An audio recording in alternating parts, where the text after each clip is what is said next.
Hey friends, it's me, Laura Burns. Welcome back to my channel. Jazz hands for everyone.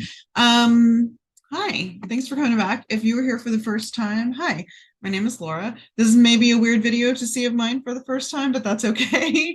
Um, just a little about me. I'm a body liberation guide, a yoga teacher, a soon-to-be Nia teacher. As long as I can learn how to be a good one, and person interested in body liberation and movement for all bodies. How's that? That works, huh? So, welcome to episode number 2 of my Nia series, where I am documenting, chronicling my process through becoming a Nia teacher. So I'm really excited about that. If you haven't seen the first episode, maybe watch that. I'll give you a little more backstory about what all of this is and why I'm doing it and my history with Nia, which there's history there. So I think it's important to know. Yeah, so this month, I'm doing a video a month. This month, I went into it thinking I'm going to do a video really breaking down like the Nia philosophy and I'm going to talk about all these things, right? And as life does, it shows you what you actually need to pay attention to. So as you can see from the title of this video, this month our focus is meeting your body where it is. And what an important topic. It's something that I think about a lot, that I talk about a lot, and I'm excited to dedicate this whole month's episode to that. So if that is appealing to you and you want to hear how the training is going, stick around. I don't want to belabor the point, and I'm going to talk about it more as we get into the video. So I won't go into it super long here, but what I do want to do to introduce this topic and to start to introduce the clips is to just talk about the fact that our world does not teach us this. It kind of teaches us the opposite of this, you know what I mean? And so when I talk about meeting your body where it is, I don't mean that you can't want to change your body, you can't want to get stronger or work on your cardiovascular health or work on your blood sugar or work on like whatever, right? Or you don't have to love your body exactly as it is in the moment, every moment, because that's not realistic, right? But I think when I talk about meeting your body where it is, it's about honoring your body and respecting where your body is right now. And I can only ever speak for myself. My body will probably never be healthy in the way that society would want it to be healthy. If you don't know, I got a number of different chronic illnesses. I got a lot of stuff going on inside my body. And that means that I don't have the same energy as other people sometimes. Sometimes I can't leave my house. Sometimes I got to live in my bathroom. Sometimes it means that I have to adapt what I do and what I want to do to work for how I'm feeling at the time. And our culture says push through that, whatever. I'm going to get into more of that kind of talk, but I just want to like set the scene for the conversation about living your life fully, whatever that means for you, all the time, right? And so sometimes living my life fully looks really small to other people, but it feels good to me. When I was not living my life fully, I was pushing myself, I was going out, I was doing all these things that made me feel worse and required a ton of recovery afterwards. So for me, it's important to think about what do I want to do, what's important to me, and how can I do that in a way that is not going to make me have to recover for a week afterwards, right? Where I'm like missing out on life for a week because I felt like I had to do this one thing and meet other people's expectations. If this doesn't resonate with you, I'm so happy because that means that you don't have to deal with this stuff. But if this does resonate for you, I think you're probably like, Laura, I get it. um, yeah, it's a challenging world that we live in because capitalism teaches us that we should be doing, going, making the most of every moment. And what they mean by making the most of every moment is like pushing ourselves to do more, be more, see more people, say yes, say yes, say yes. And honestly, like the point that I am in my life, I'm working on some big projects. I got a lot going on. And my self-care practice has included a lot of saying no. like lovingly, respectfully, kindly. Um, that's not what I need right now. That's not going to work for me. And that's really hard to do because we are not taught to hold those boundaries and to say no. We're taught to say yes, yes, yes. So before I get into some big rant about capitalism, which you know I can always do, let's get into the clips that I've been taking all month.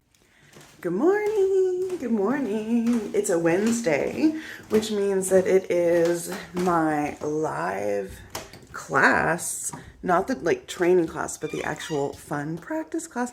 The trainings are fun too, but you know what I mean. Anyway, so I just got dressed. I'm coming out in my home. You're getting a little peek at all our weird clutter and piles and stuff. Anyway, so I'm coming out to make some coffee and get my day started and eat a little breakfast so I can be like ready for class in a little bit. I am super excited. It'll be my second live class with Debbie. The first one was so good. And she got sick, so we missed one of the lives, and they gave us a recording. But it's not the same, so I'm super excited for some live instruction and to be able to see everybody who has their camera on in the Zoom, you know, at the top or the bottom or wherever the little thing is where you can see everybody doing it. It's so cool to be able to like see us all together, like sharing this experience. So I chose my yellow top today because I'm feeling very cheery and sunny and excited about class. So I'll check in afterwards and let you know how it goes. Okay. I mean, I could edit out the clip that I just showed you, but I want to leave it in because I was so excited to take Debbie's live class. And I was sitting here waiting for the Zoom room to open, and it's like, oh, it's. I'm looking at my. Why am I looking? I never wear a watch. I'm like, oh, it's like, oh, a minute passed, 5 minutes passed. Like, oh wow, they always start on time. Like the room is usually open beforehand. And I was like, let me check my schedule. There's no live class today. So, but I wanted to leave that clip in because you could see I was so excited to take it live with Debbie. So instead, I'm going to do a video of Debbie teaching. I think it's called Fire Dance. And I want to talk to you about options. So I had my pod meeting on Monday. Hey friends, Editing Laura here. I wanted to pop in and talk to you about this photo. We're so cute. So this is not everyone from my pod, but it's some of us from my pod. And it's just a small group of us who meet once a week to talk about the NIA training and what we're thinking about and how it's going. And there are a bunch of pods because there are like hundreds of people taking this training. So this is part of mine. And you know, this month, which I'm going to get into more, I've really been trying to meet my body where it is. And so I haven't been to most of our pod meetings, but it's not because I don't want to be there. It's just because I'm trying to honor my energy and time needs right now. But I have to say, I love that we have this pod time together every week because this is a pretty intense process. It's like 16 weeks, like kind of 4 or more hours per week of training. And it's so nice just to have people around to understand what you're going through. And we were talking about lots and lots of things, and I don't know how I go off on rambles. Shocker, I know. But I was talking to them about how well, a lot of things, but about how I my whole life have felt like I had to prove myself because I'm always the fattest one, like in the movement room usually. So when I was younger, it was dance. If it's yoga, if it's Nia, like whatever, Pilates, bar, whatever. I'm always the fattest person in the room, and soccer team, swim team, like everything. And so I learned early on, and like really, it was ingrained in me that I had to push myself harder than everyone else to show them that I could do it too, that fat people could do it too. You know, like I took this like weight on as this like representative for fat people, which is so messed up and also a very common experience. So there's a point to this, I promise. So when I started to get back into yoga and then became a teacher, it became very important to me to teach with props. Whether or not you need props, everyone, the most athletic, fit, able-bodied, experienced yogi can benefit from the use of props in their asana, their physical practice, right? Props do not only make things easier, they can make things harder. They can force you to try things in new ways, like to keep it fresh. Like there are many things that like doing it from a chair is harder than doing it from standing. So, but there's a mentality that we have, which is very un-yoga, and it's very ego driven about, well, I'll use a block until I don't need to, or I'll use a chair for support until I don't need to anymore. The goal should be not having to use props, right? Like not having to. And so with yoga, I've really done this great reframe around it, and like 100% am on team props. Like, um, and I view it as like, what a cool resource to both find support, to find challenge, to find stability, to find ease, but also to find creativity or creative expression, creative experience in the body. And so it's interesting to me, and this is what I was talking about, is that I have 100% come around to this in yoga, but when it comes to Mia, I have been resistant to getting the chair out and like trying things from seated, because Mia, I don't know if you've explored their Nia on demand classes. And oh, just a plug, if you haven't, there's a link in the description box for you to try one of their like 5-minute dance breaks with Teresa, who is amazing. And I love her so much. 5 minutes, and she's super great, and it's free.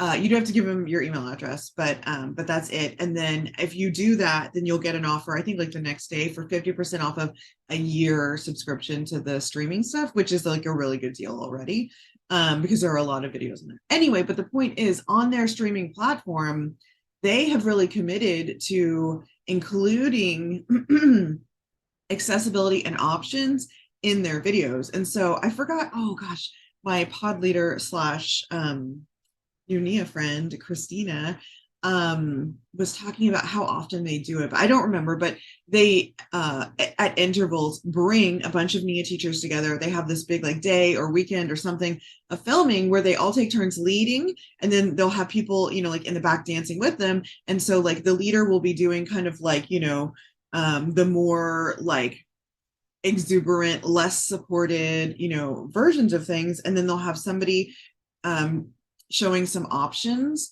for things you can do from standing, and then they'll have someone seated. So in all of these videos, you can see on the screen options. And so I think that's very cool.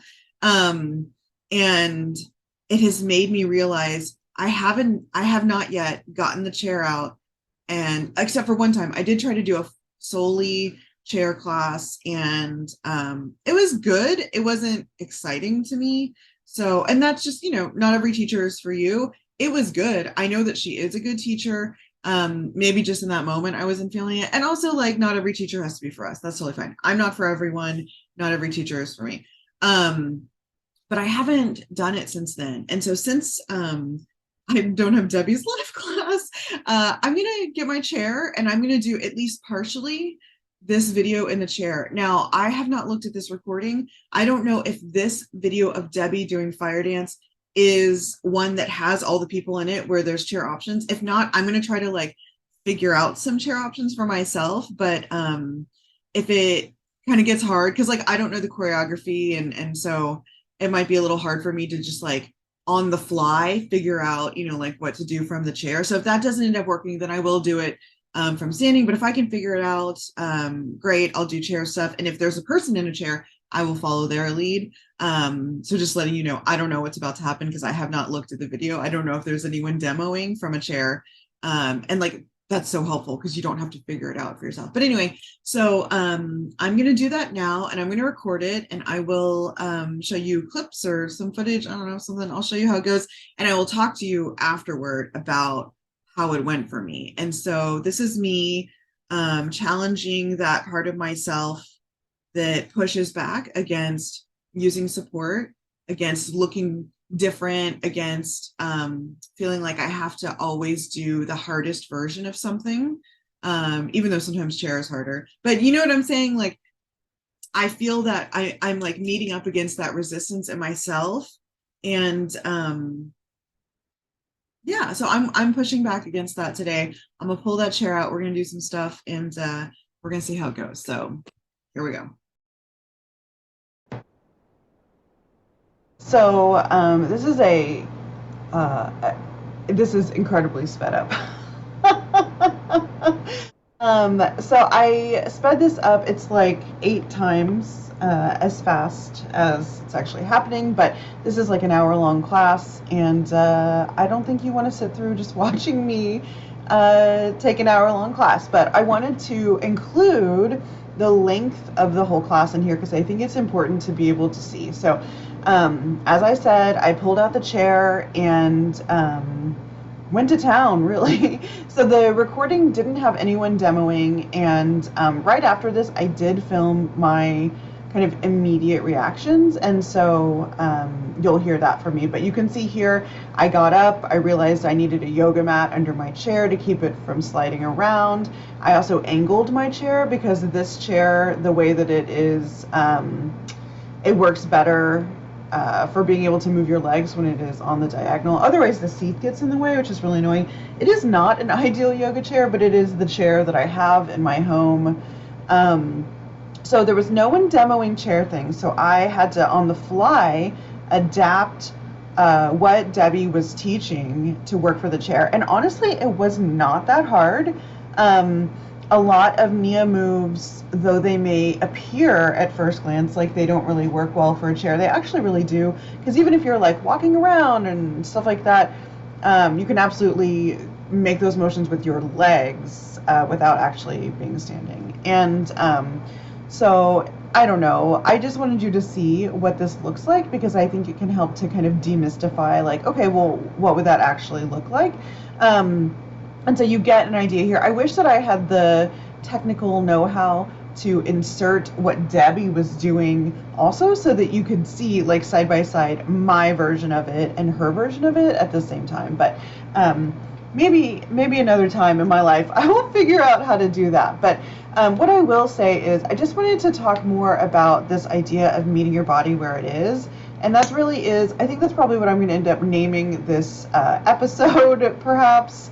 But it certainly is the theme of it because this month, as I mentioned, I haven't really made it to most of the pod meetings. I made it to some of the live trainings, but not all of them. And I'm dealing with something that kind of always happens for me, which is changes in energy, changes in mood.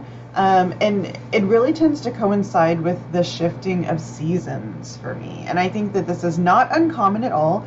I know that I am not alone here.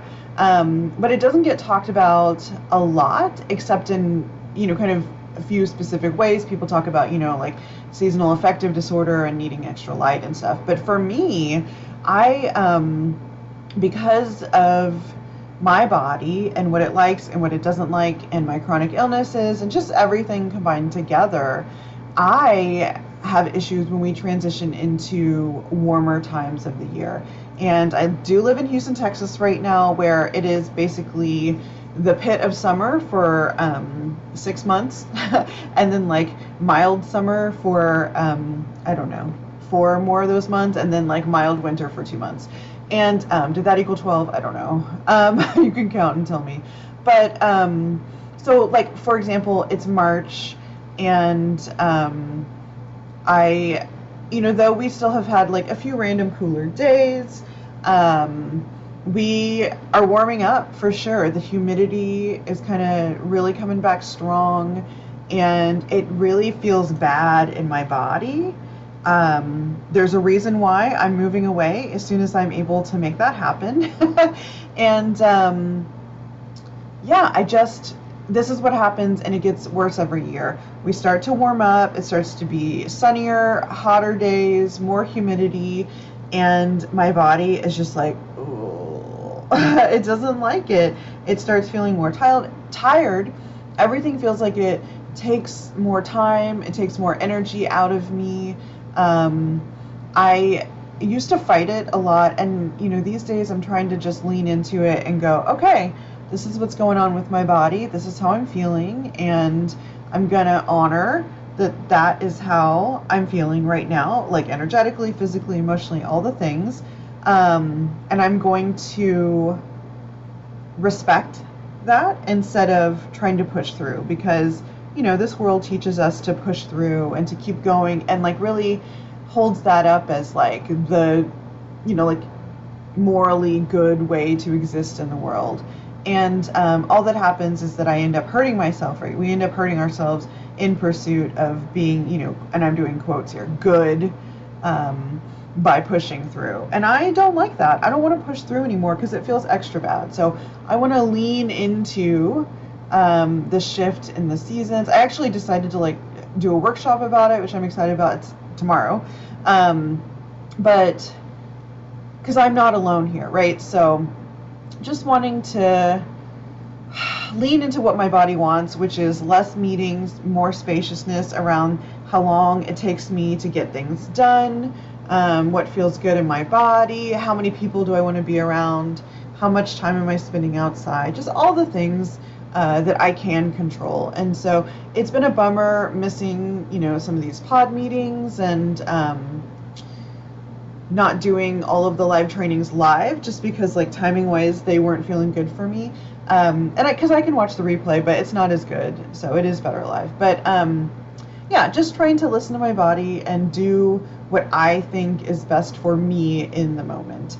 And so doing this chair practice was such a good practice for that, because one, it was really interesting to like translate these things into a chair. Two, it felt good. It felt good to have support like this. That was really nice. Although I will tell you in my reactions that it was really hard. But yeah, so just thinking about meeting our bodies where they are and giving ourselves permission to do what is right for us and not worry about how other people are doing things. Holy shit, that was great. Okay, so immediate thoughts. This is not the best chair for this. It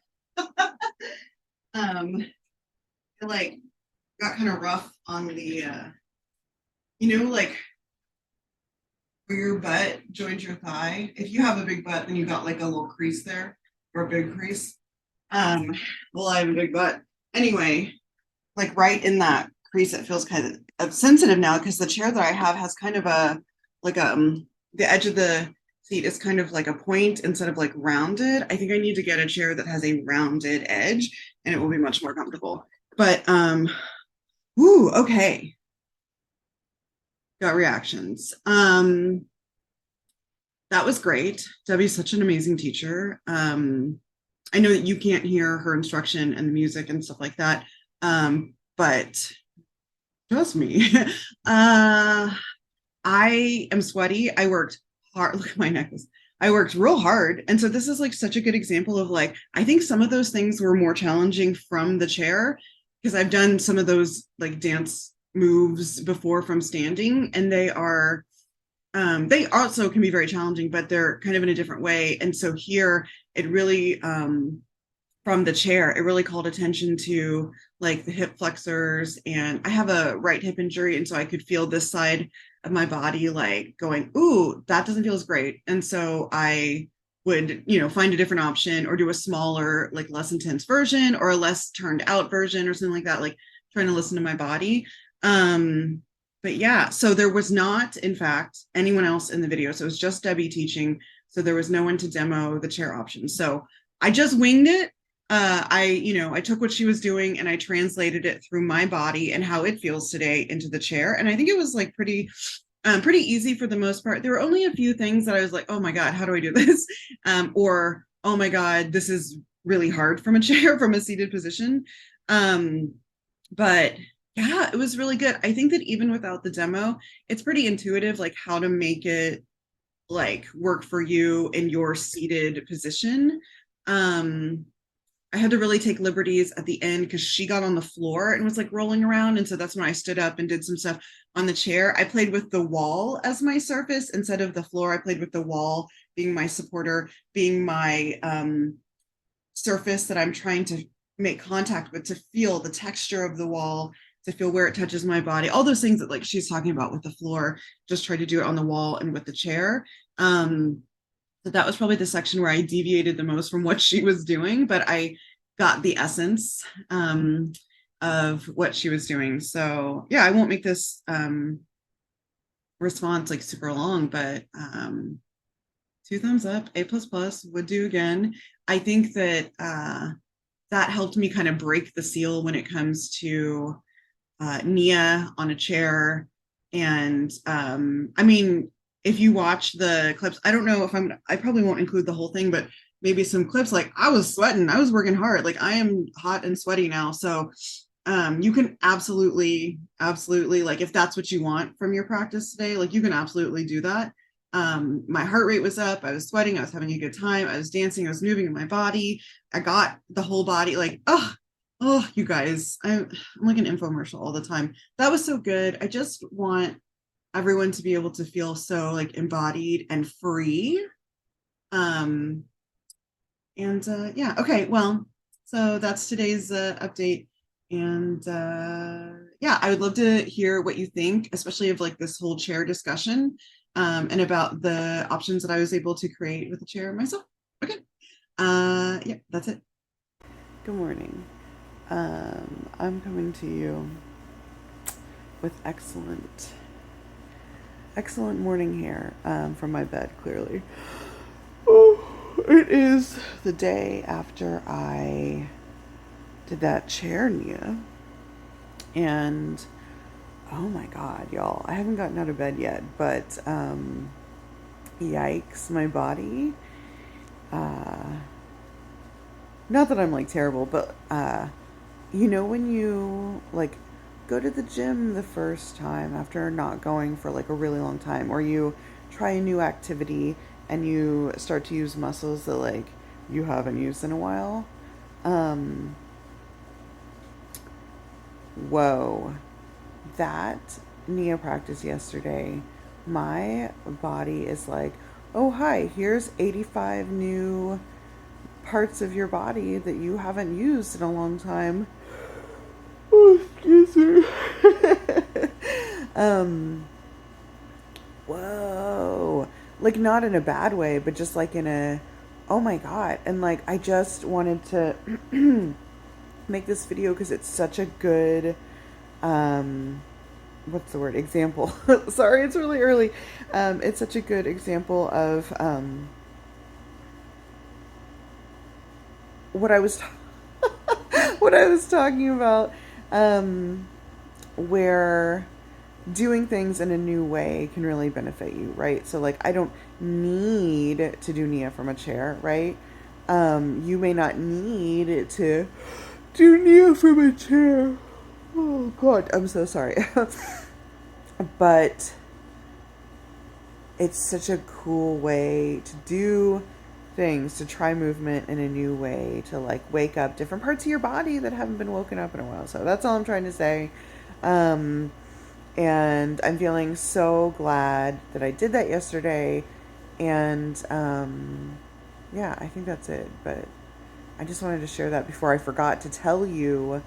I've been laying here, like, kind of doing some little stretches and moving around and noticing, like, where in my body is, you know, feeling a little sore today, and just kind of marveling at the amazingness of that, and like how cool that is, I think. So yeah, I'm gonna take a nice long walk today, I think, to help kind of create a little more ease in muscles that are going like, hello, you haven't noticed me in a while. But anyway, I think that's so cool, and I'm just rambling now, but hooray for finding new things and ways to do things. Hello. Sorry for the buzzing. It's the AC noise, but I am excited. It's Friday, which means that it is Recording 2 hour. progress. Oh, Nia training started. Oh my gosh. Okay, so my Zoom room just let me in, and we're gonna start in 3 minutes. Anyway, just feeling very excited, and can't wait to let you know what I learned today. So I am going to just include a number of clips here from that Friday's training. And I always like to record clips whenever we're doing any of the like experiential learning, little movement portions, So here's where we were setting the space and getting in. This is the like Nia setting of the space. So we hold space for ourselves and our fellow dancers, for the teacher, for Nia, for the space itself. It's a really grounding, nice way to begin our practice. And I just wanted to touch on more of this idea of meeting your body where it is as we look at these clips of me going through the training from this Friday. And I think I mostly want to talk about the concepts from Nia, which are similar to like the concepts from like yoga or other movement practices, and how we take those like quote off the mat, or in the Nia circumstance, it would be like out of the studio, or whatever, out of the Nia space. And I think that something that gets really overlooked, especially with Nia, because people associate it more, it's like, oh, this is like exercise. There's like such a deep philosophy to the world of Nia. It's really beautiful and incredible, and learning about it in this like intense way, it has been so interesting and amazing and eye-opening. Because if you look at these clips, it's like physical movement, right? And obviously these are really sped up. I think they look so funny. But they give you an idea of the kind of experiential things that we're doing during the training, and really noticing joints, noticing parts of the body, noticing energy, noticing the shift in our energy, in our breathing, in all kinds of things when we kind of check in before, and then we do some of these practices, and then we come back to it and we notice. Like testing vitality and breath and energy and awareness and embodiment, all these things. It's so cool. So what you might see as like me wiggling around or kind of dancing around by myself is really such a deeper, richer process of going inside. And this is stuff that we can do outside of the studio, right? Or like quote off the mat. Take it out into regular life, into the real world. I've loved exploring all these same concepts as I am going about my daily life, as I'm doing the dishes, as I'm cleaning the litter box, as I'm doing laundry, as I'm working, as I'm hanging out with friends, checking in with my body. So Nia talks about your body's way. So listening to my body and my body's way and what it is telling me. And so that all, kind of neatly can be folded up into the idea of meeting your body where it is. I'm listening to my body to find its way forward. And, so like I said, this month, it is a kind of a withdrawing into myself, a recharging, a being soft and slow and gentle as we're switching in the season. So I hope that you enjoyed this video. I would love to hear your thoughts about it, and I will see you next time.